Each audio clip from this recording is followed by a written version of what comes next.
नमस्कार दर्शकों, मैं आर्यश अग्निहोत्री आप सबका स्वागत करता हूं। दर्शकों, लंबे समय के बाद गुरु का राशि परिवर्तन हो रहा है।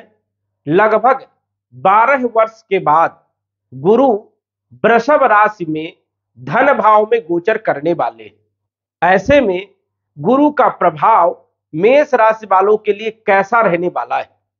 गुरुदेव कौन कौन से क्षेत्रों पर प्रभावित करने का काम करेंगे? क्या लाभ होगा, क्या सावधानी रखना है, क्या उपाय करना है, विस्तार से चर्चा करेंगे। गुरु का धन भाव में गोचर आपके लिए कैसा रहने वाला है? गुरु जब भी राशि परिवर्तन करते हैं तो हमारे जीवन में विशेष प्रकार का प्रभाव देखने को मिलता है, क्योंकि गुरु बहुत सारे डिपार्टमेंट के मालिक हैं। गुरु धन के मालिक हैं, विवाह के मालिक हैं, संतान के मालिक हैं, शिक्षा के मालिक हैं, ज्ञान के मालिक हैं, फाइनेंस के मालिक हैं, बहुत सारे क्षेत्रों के मालिक हैं। इसीलिए गुरु का राशि परिवर्तन बहुत ही विशेष होता है। गुरु अभी तक मेष राशि में लगन भाव में गोचर कर रहे थे और यहां पर भी अच्छे परिणाम देने का काम गुरु कर रहे थे, लेकिन धन भाव में कारक माने जाते हैं। लगन से ज्यादा फल धन भाव में देने का काम करते, क्योंकि धन भाव में कारक हैं और ये धन कारक माने जाते हैं। इसीलिए धन में वृद्धि करने का काम पूरे वर्ष भर करने वाले 1 मई 2024 से लेकर 14 मई 2025 तक गुरु आपके धन भाव में ही गोचर करने वाले। अब 1 वर्ष तक धन भाव में गोचर करेंगे तो धन के तो फल देने का ही काम करेंगे, साथ ही साथ इनकी पंचम दृष्टि छठे भाव में पड़ेगी तो छठे भाव के भी फल देने का काम करेंगे। इनकी सप्तम दृष्टि अष्टम भाव में पड़ेगी तो अष्टम भाव के भी फल मिलेंगे और इनकी नवम दृष्टि आपके कैरियर में पड़ने वाली है। जो आपका कर्म का क्षेत्र है, कार्य क्षेत्र है, वहां पर भी गुरु की दृष्टि रहेगी और गुरु की दृष्टि अमृत तुल्य मानी जाती है, सबसे ज्यादा शुभ मानी जाती है।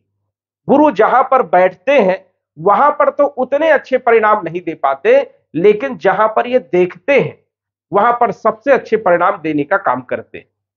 अभी तक लगन भाव में गोचर कर रहे थे, अब धन भाव में गोचर करेंगे और आपकी कुंडली के अनुसार से, मेष लग्न के अनुसार से यदि हम बात करें तो गुरु भाग्य के मालिक है और व्यय के भी मालिक है, विदेश भाव के भी मालिक है और गोचर कर रहे हैं धन भाव में। जब भी भाग्येश का संबंध धन से हो जाए तो इसे धन योग कहा जाता है। तो धन योग तो बन रहा है। पूरे वर्ष भर गुरु धन आपके लिए जो है प्रदान करने का काम करेंगे, धन की कोठरी खोलने का काम करेंगे, धन के स्रोत पैदा करने का काम करेंगे, फाइनेंशियल स्थिति को मजबूत करने का काम करेंगे। और दूसरा भाव कुटुंब परिवार का भी होता है, तो कुटुंब परिवार में चल रही परेशानियों को भी दूर करने का काम करेंगे। कुटुंब परिवार से सहयोग मिलेगा, मान सम्मान मिलेगा, तो ये एक बहुत अच्छी स्थिति रहने वाली है। आपकी आर्थिक स्थिति मजबूत रहेगी पूरे वर्ष भर। अब गुरु जो है धन भाव में गोचर करेंगे तो यहां से पांचवी दृष्टि छठे भाव में पड़ेगी। छठा भाव होता है कंपटीशन का, रोग का, ऋण का, शत्रु का, कलह का, कर्ज का। तो रोग, ऋण, शत्रुओं को समाप्त करने का काम करेंगे और कंपटीशन में सफलता देने का काम करेंगे। विद्यार्थियों के लिए भी समय बढ़िया रहेगा। यदि आप नौकरी की तलाश में हैं तो नौकरी के लिए बेहतर समय रहेगा। यहां पर एक अच्छी स्थिति रहने वाली। गुरु की सप्तम दृष्टि अष्टम भाव में होने के कारण गुप्त धन प्रदान करने का काम भी गुरु यहां पर करेंगे, गूढ़ ज्ञान देने का काम करेंगे, आध्यात्मिक शिक्षा प्रदान करने का काम करेंगे, सोशल वर्क भी करवाने का काम करेंगे, ससुराल पक्ष के संबंधों को मजबूत करने का काम करेंगे, रिसर्च करवाने का काम करेंगे, तर्क वितर्क करवाने का भी काम यहां पर गुरु करते हैं। तो यहां पर भी गुरु अच्छे परिणाम देने का काम करेंगे। और सबसे बड़ी बात यह है कि इनकी जो नवम दृष्टि है वो आपके कैरियर के भाव में पड़ रही है। यहां पर गुरु की दृष्टि होना आपके कार्य क्षेत्र को मजबूत करना है। कैरियर में विशेष लाभ देने का काम करेंगे। 2024 मई से लेकर मई 2025 के बीच नौकरी में प्रमोशन हो सकता है, व्यापार में ग्रोथ मिल सकती है, व्यापार में वृद्धि हो सकती है, स्वयं के कार्यों में विशेष लाभ देखने को मिलेगा। यदि आप bank, finance, insurance, marketing, sales, trading market, stock market, share market से जुड़े हुए हैं तो विशेष लाभ आपको देखने को मिलेगा। यदि आप एजुकेशन वाले क्षेत्र से जुड़े हुए हैं, टीचर है, प्रोफेसर है, या फिर जो है कंसल्टेंसी का काम करते हैं, एडवाइजर का काम करते हैं, प्रवक्ता है, तो बेहतर रिजल्ट आपको गुरु देने का काम करेंगे।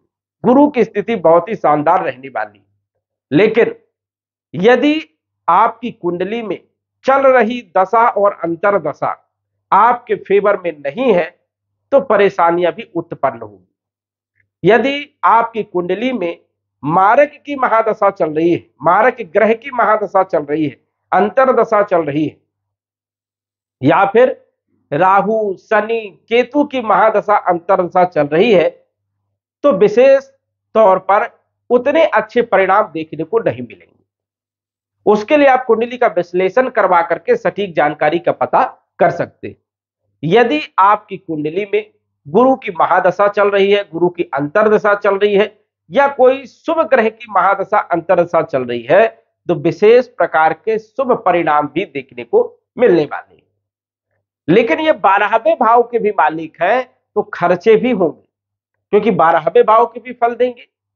और ये मालिक है भाग्य के, तो भाग्य में वृद्धि भी करने का काम करेंगे, अचानक तरक्की भी देने का काम करेंगे, अचानक भाग्य को बदलने का काम करेंगे, पिता के संबंधों को मजबूत करने का भी काम करेंगे, और कहीं ना कहीं जो है शिक्षा, संतान, लव लाइफ, वैवाहिक जीवन को बेहतर करने का काम करेंगे, क्योंकि गुरु इन सब क्षेत्रों के मालिक है। फाइनेंशियल स्थिति में मजबूती लाने का काम करेंगे गुरु। तो गुरु का जो राशि परिवर्तन है ये मेष राशि वालों के लिए बेहद ही शुभ है, और पूरे वर्ष भर गुरु आपको विशेष तौर पर शुभ फल देने का काम करेंगे। यदि आपकी कुंडली में गुरु मजबूत है तो विशेष तौर पर आपको शुभ परिणाम मिलने वाले हैं, और यदि आपकी कुंडली में गुरु की स्थिति कमजोर है या खराब है या मारक है तो आपको उपाय करने चाहिए। ओम ब्रह्म बृहस्पति नमः इस मंत्र का आप जप कर सकते हैं। और यदि बृहस्पति बहुत ज्यादा कमजोर है, डिग्री वाइज कमजोर है, तो पुखराज रत्न भी धारण कर सकते हैं। तो दर्शकों आज बस इतना ही, धन्यवाद। यदि आप अपनी कुंडली का विश्लेषण घर बैठे करवाना चाहते हैं तो दिए गए व्हाट्सएप नंबर से संपर्क करें। साधारण फीस जमा करके आप अपनी कुंडली का विश्लेषण फोन के माध्यम से घर बैठे ही करवा सकते हैं और जान सकते हैं अपने भूत, भविष्य और वर्तमान के बारे में। धन्यवाद। WhatsApp number 9479893911।